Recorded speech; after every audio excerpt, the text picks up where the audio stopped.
চলুন দেখে নিই এই টাইপের ফটোগুলো কীভাবে এডিট করা যায়। ফার্স্টেই চলে যাব ফটো রুম অ্যাপে ব্যাকগ্রাউন্ডটি রিমুভ করার জন্য। তারপর স্টার্ট ফ্রম ফটোতে ক্লিক করব, এরকম আসলে উপরে কেটে দিব। আবার স্টার্ট ফ্রম ফটোতে ক্লিক করে একটা ছবি ইনপুট করে নিব। ইনপুট করার পরে নিচে দেখবেন ট্রান্সপারেন্ট, এই ট্রান্সপারেন্টে ক্লিক করবেন, ব্যাকগ্রাউন্ডটি রিমুভ হয়ে যাবে। তারপর এক্সপোর্টে ক্লিক করবেন, তারপর এরকম আসলে উপরে কেটে দিবেন সুন্দর করে। এখন আবার এখন সেভ টু গ্যালারি করে দেবেন। এখন এখান থেকে বেরিয়ে পিকচার অ্যাপটি ওপেন করে নেবেন। এই যে আমার এই পিকচার অ্যাপটি ওপেন করে নিলাম। ওপেন করার সঙ্গে সঙ্গে এরকম একটি ইন্টারফেস আসবে। প্লাস আইকনে ক্লিক করবেন নিচে, হ্যাঁ এখানে ক্লিক করবেন। ক্লিক করার পরে সি অলে ক্লিক করবেন। সি অল, এই যে আমার সামনে দেখতে পাচ্ছেন, হ্যাঁ এটি এইখানে ক্লিক করবেন। সি অলে ক্লিক করবে, একটু ওয়েটিং নেবে। তারপরে একটি ব্যাকগ্রাউন্ড সিলেক্ট করতে হবে ব্ল্যাক কালার। ওই যে উপর থেকে একটি ব্যাকগ্রাউন্ড সিলেক্ট করলাম ব্ল্যাক কালারের। এরকম আসতে একটু দেরি হতে পারে, এই যে চলে আসছে। তারপরে টুলসে ক্লিক করব, টুলসে। তারপরে উপরে ক্রপে ক্লিক করব। ক্রপে একটি সাইজ দিয়ে দেবো 3.4, হ্যাঁ এই সাইজটি দিয়ে দেবো। উপরে টিক মারে ক্লিক করব। এখন এইখানে এসে একটি অ্যাড ফটোতে ক্লিক করব।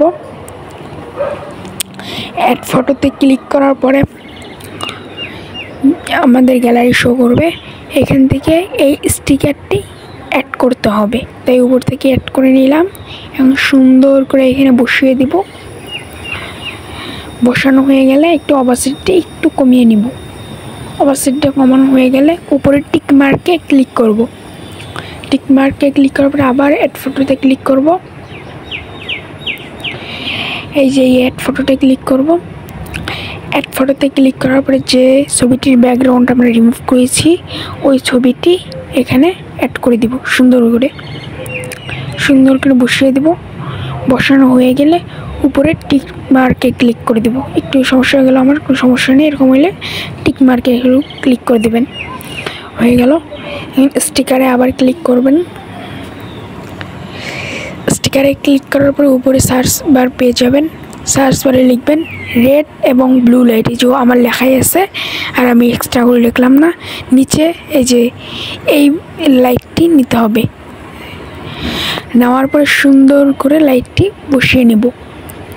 বসানো হয়ে গেলে মুখের যে লাল লাল অপশানগুলো আছে সেই অপশানগুলো আমি ইরাজ করে নিচ্ছি।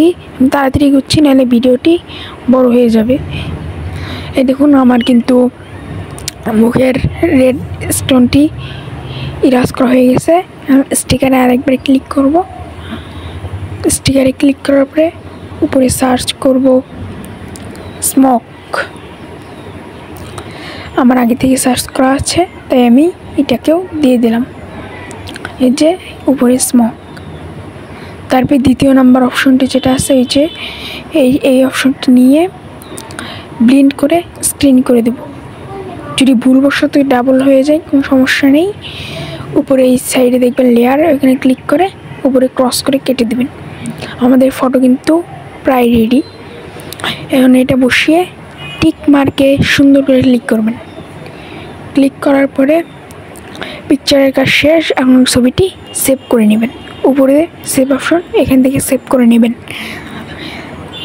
সেভ হয়ে গেলে এখানে থেকে বেরিয়ে যাবেন। নিচ থেকে বেরিয়ে গেলাম। এখন রিমিনি অ্যাপটি ওপেন করে নেবেন। যে ফেসের একটু এক্সট্রা ভাবটা যেটা আছে ওটা কাটার জন্য রিমিনি অ্যাপসটি ওপেন করার পরে উপরে থেকে যে ছবিটি আমরা এইমাত্র রেডি করলাম ওটিকে অ্যাড করে দিব। এরকম আসলে উপরে কেটে দেবো। তারপরে এনহ্যান্সে ক্লিক করব। এনহ্যান্সে ক্লিক করার পরে এই দেখুন ফাইনাল রেজাল্ট। তাহলে এরকম করে করার পরে উপরে সেভ অপশন, এখানে গিয়ে শুধু সেভ করে নেব। সেভ করে নিলাম। আমাদের কিন্তু কাজ কমপ্লিট। চ্যানেলটি নতুন হলে চ্যানেলটিকে সাবস্ক্রাইব করে দেবেন। বাই।